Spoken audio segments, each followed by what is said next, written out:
Hello, Jutta family. Look at them. How starved they were. Who knows how long they were starving and abused until the criminal put them in the rubbish bin. And as always, we don't know where the mama is.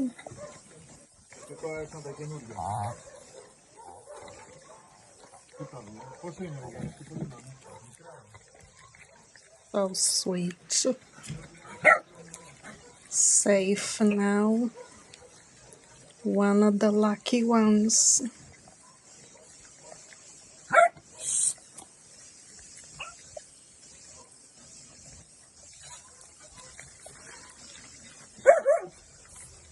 Thank you, Jutta family, for your support.